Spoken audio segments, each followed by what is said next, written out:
Welcome back, everybody, to Modernist Guide for Popular Media. And today is another movie review.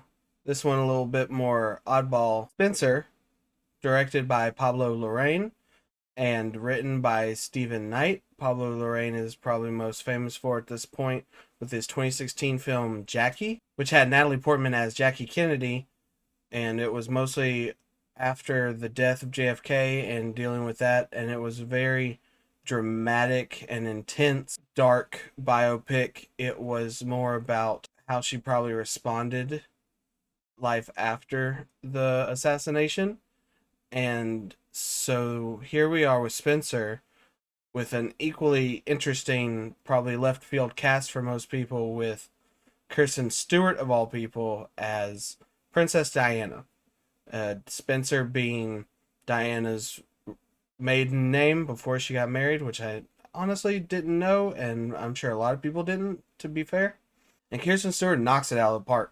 Like, every review is going to just talk about how great she was, and she was. She sounded, looked just like her. I kind of forgot it was her a couple times, which is always, I think, fun and great in a film when you get to that point. I try to let it happen as natural as possible, and it doesn't happen too often, but that was definitely one of them. It was insane. But sadly, going into this, I was expecting another, like, political drama. I mean, they also geared towards that way in the trailer, and it's not. There, it ends on the line, "Do you think they'll kill me, you think?" And it's has nothing to do with that, really. That's actually a throwaway sarcastic line at the very beginning of the film. Spoilers, I guess. But I think it's super important that going into this is not a straightforward narrative. This is not about how the crown affected her or how she affected royal politics or anything like that. It is all about kind of what's really popular in the last couple years, decade or so, which is just the human psyche, but specifically the psyche of a woman under great pressure and trauma and surviving through that. We can go all the way back to Satoshi Kon films and David Lynch films like Mulholland Drive for Lynch. Kon did Millennium Actress, Paprika, Perfect Blue, but I'm pretty sure most of them is just women kind of going through crazy psychosis. And as anime films are considered some of the best ever. And then later on, the more famous one is most likely Black Swan, and it's got a Black Swan feel to it. Like, it has all of that. It's grace under pressure, but giving way to that pressure. It is super psychological. It is very untrustworthy narrative, and it's all Kirsten Stewart trying to fight her delusions. She's kind of the only like noteworthy actor besides two others that are supporting her in a very under the skin kind of way. There's Sally Hawkins as the maid Maggie, and then there's Timothy Spall as the kind of like head master butler of the getaway holiday mansion that they're all at for Christmas.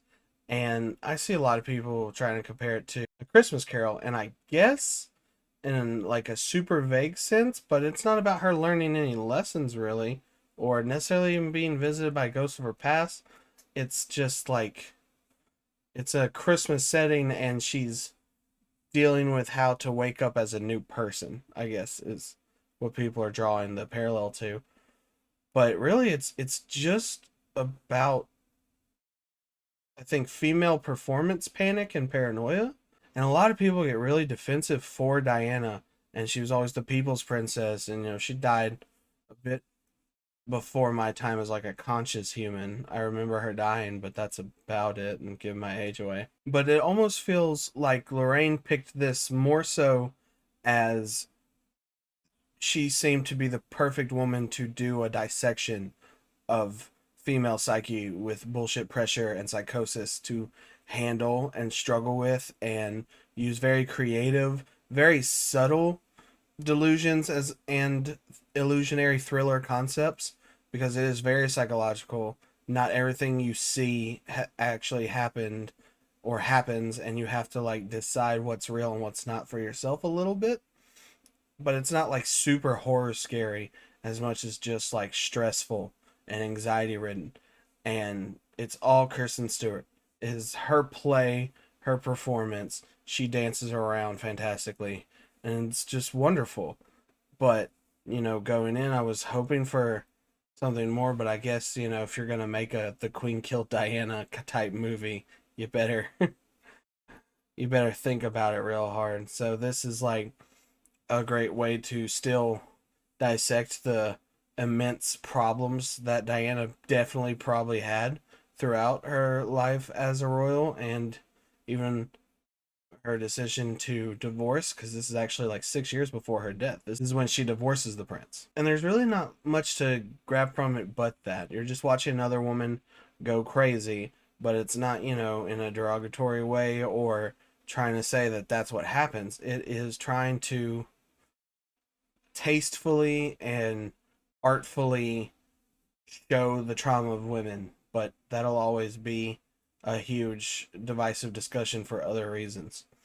But I think it was a wonderful way to make her sympathetic and to play around with the narrative, like very heavily. There's an interesting addition that is completely there. I think Lorraine did. Spoilers, I guess. Go into spoilers, but this is about the end of the review. So I would give it a 6 out of 10, and you should only go see it only if you want psychological analysis of the human condition in a slightly new way and using a famous subject matter, because I think that's the appeal. So it could be rated higher for that.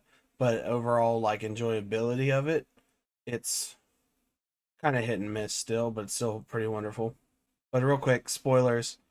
The addition of a handmaid, Maggie, who's completely made up, and she turns out to be in love with Diana, like full on tells Diana, it's like, I know you're not a lesbian, but I am, kind of thing.